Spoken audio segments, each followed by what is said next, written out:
Good morning, Internet. It is Wednesday, October 15th, 8:01 a.m. Eastern Standard Time. Welcome to the opening edition of the Bubbles Stock Market Show. Let's take a look at some general risk indicators for the overall stock market. The first one we're going to take a look at is the MMRI.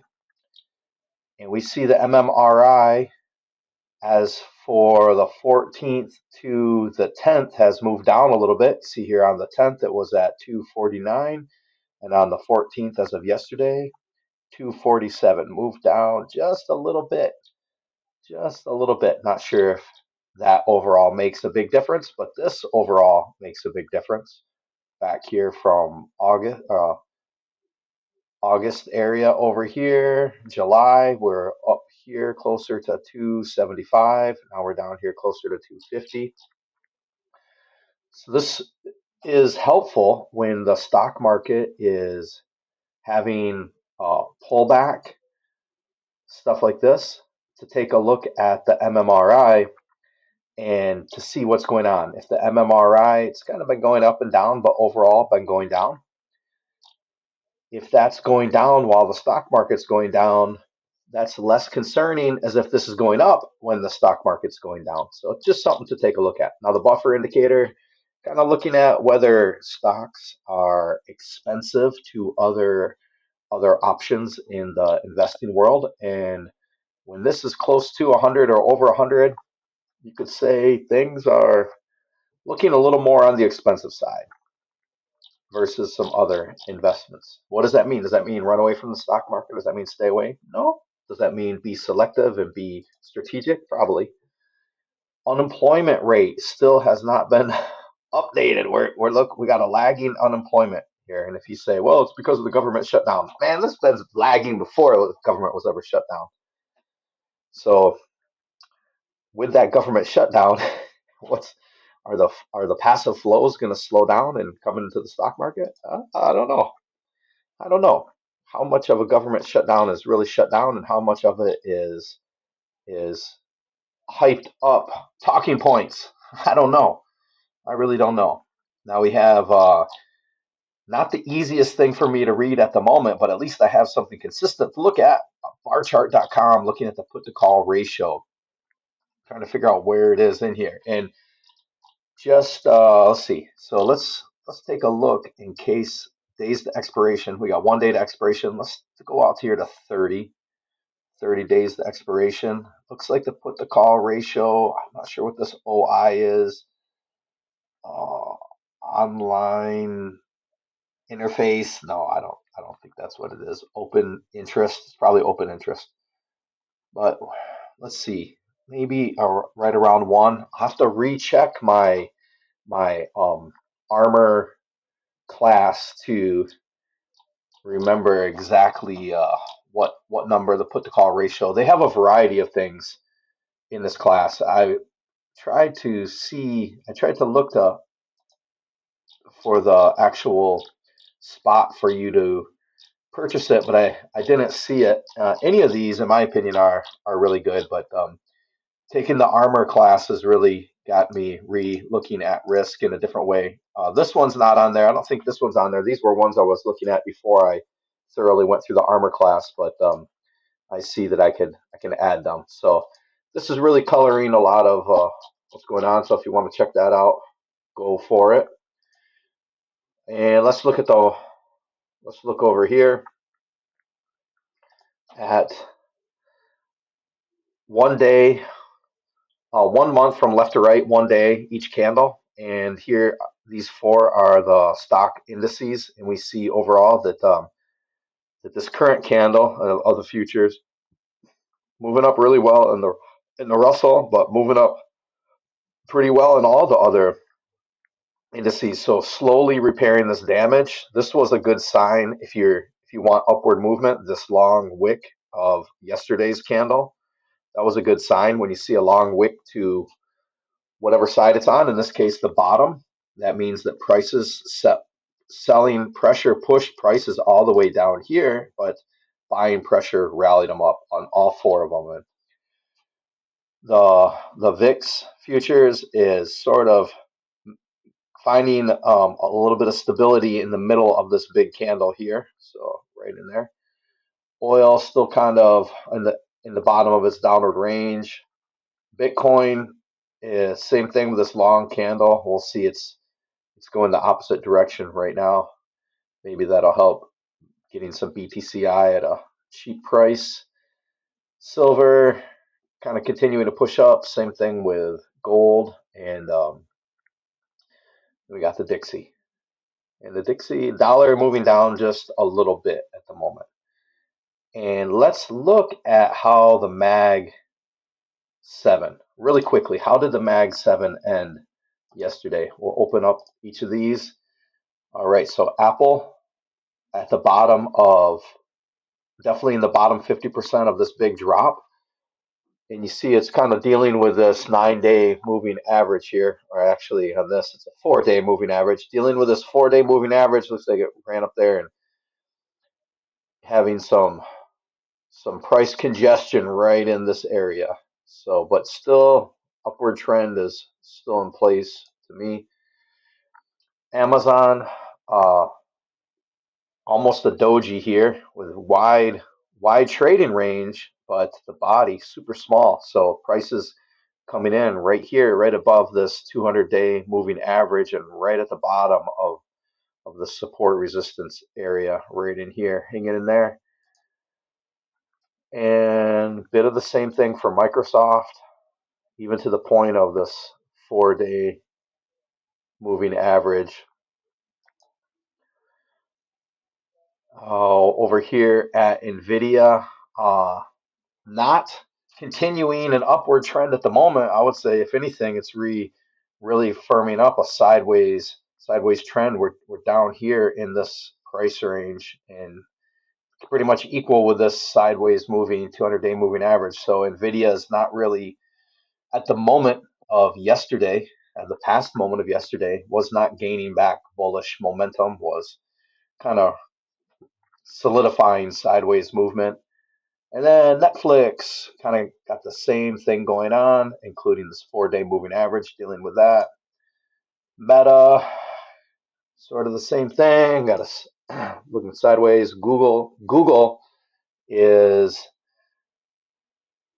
showing some bullishness there, and it's still it's beating this 4-day moving average, but dealing with this 10-day moving average.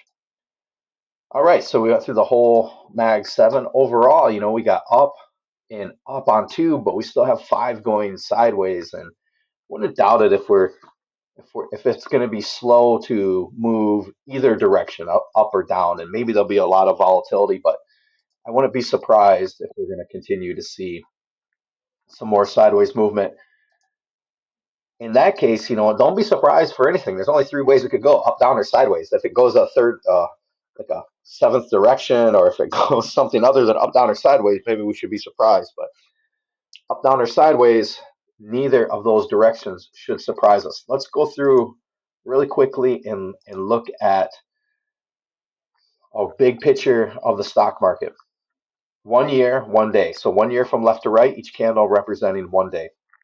We're just going to go through really quick to get a quick perspective, no micro analyzing. So left to right, overall, the NASDAQ has been up. The S&P 500 has been up. Dow Jones, up, but not much. It's a bit of almost a little sideways there. Same thing, up, but not much on the Russell. Started here, yeah, up, but not much. Communications sector, overall, year over the last 12 months, up. Technology, up. Financials, up, but that probably is looking like it's building some sideways momentum to you. It really is. It might be up on the exact of 12 months ago, but lately it's really kind of getting into the sideways range. And transports barely up. I mean, it came up, but it's just been moving sideways, and you're really starting to see this bit of a downward slope in a 200-day moving average as well, but sideways to down. Wouldn't be surprised to see a lot of sideways movement since we got 5 out of 7 stocks in the Mag 7 moving sideways. So, quick look at this moving average. You can see it's kind of flattening out, sort of going down, but when it's in this range, it can kind of, go up and down a little bit and just overall remain sideways for a while. But energy overall started here, ending a little lower than here on 12 months. It's kind of going sideways. Oh, real estate. That should look sideways to you. Semiconductors up. Consumer staples overall on the year. Look at it, made its high right here. Boom, down. Just kind of start going down. Volatility on 1 year. Big spike up here. I think I had heard Corey Holliday talking about this didn't correlate with future other instruments that count on the VIX, like the futures VIX or other things that are priced off the VIX. So it might have been a bit of a bad tick. I think it got up here in the 30s, if that's the right one, where these other instruments that use this or trade as a derivative of the VIX. But so we spiked up a little bit here, falling back down here to this 200-day moving average kind of median. Oh, futures of the VIX, looking the same way. Did we go through everything? Consumer discretionary overall is up. Oh yeah, healthcare sector overall is down on the year. It's kind of like it went down, it went sideways. It's kind of got back up, but now it's hitting this in here. Is it going to make a bit of a cup and handle? I don't know. Maybe. Utilities up on the year. Materials overall on the year, up a little bit. This 200-day moving averages are really nice to just like quickly see a trend over 200 days, which I get it. 200 days is not quite a year, but it's kind of close to a full trading year. 220 days, 20 days per month times 12 months. Looking at about 240 trading days roughly in a year, and then I think I have heard people talk about they cut it down to 200 to make the math easy when people were charting on graph paper and using abacus and things like that. So we got a 200-day moving average to represent uh, a year, and it works pretty well. So kind of sideways to down. And okay, we went through the whole thing overall. On the year, a lot of things up, things sideways, not too much screaming down. So it's probably one of these times where it's good to be cautious. Seems like there's a lot of stuff that could go different directions, meaning, things could go bad. Things right now, maybe they're cruising around kind of fine. It might not take much to put us over the edge. However, then you have these fiscal things going on in the government, these monetary things with the Federal Reserve. You got these other forces at work that might be a little more difficult to play out than the lay investor, a lay trader like you and I, just attempting to become a professional from YouTube and the internet. So that is wrapping up. What can you expect today? You can expect movement, up, down, or sideways, one of those ways. It depends on which stock. And what should you do if you are a complete 100% beginner? What should you do? The first thing that you should do is probably start putting money into a trading account and just focus on how much money do you have on stacked up in cash in that trading account, and don't and develop the skill of patience. Develop the ability to have money sitting in your brokerage account and not taking any action, because cash is also a position. And when you can't find a screaming good deal, or you don't find something that's really meeting your experience level and checking all the boxes, and it's not overcomplicated, it's something you can understand, it's something you can understand the risk of in several different areas, and quickly, just really quickly, I'll show you a way. You're probably going to have to do some learning, but I'll show you a way that you can help yourself figure out, if you know, since we know there's only three ways a stock could go: up, down, or sideways, right? Up, down, or sideways. That's the only three. So you can use this risk profile to look at a risk graph. It's a probability tool. There's also a little section, probability analysis. This can do quite a bit for you here. And there's ways to add a simulated trade. See here, simulated trade.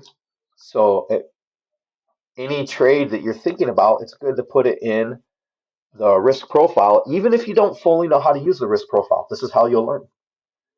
So let's say we're going to look at on United, what is it? United Steel, whatever, X Steel Company.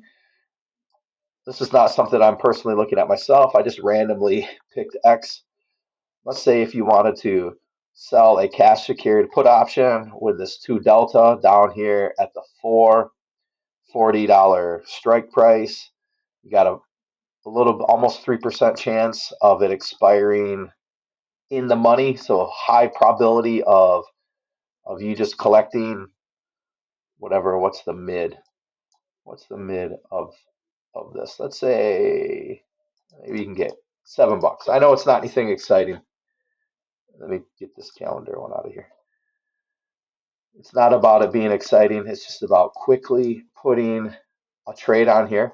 Now this could be naked or um or cash secured. Now I'll go over here. So we have our trade selected. We go back over here. We leave simulated trades. Go back over here to risk profile, and we can see if you grab this bottom part here, it's going to extend or shrink it in, and over here adjust it on the view. So now I see here's this drop off point. It's showing the 18th. It's showing the expiration date. Let's change this. See these right here? These are called price slices. There's a lot you can do with it, but it's factoring 100% chance of the stock being in this range in a certain time period. But let's do this. Let's go over here to this hamburger icon. Set slices to break even on the 20th. So our strike price is 40. I know it's off just a little bit. It's off. Boom. Second boom. Okay, perfect. Now it's on 40.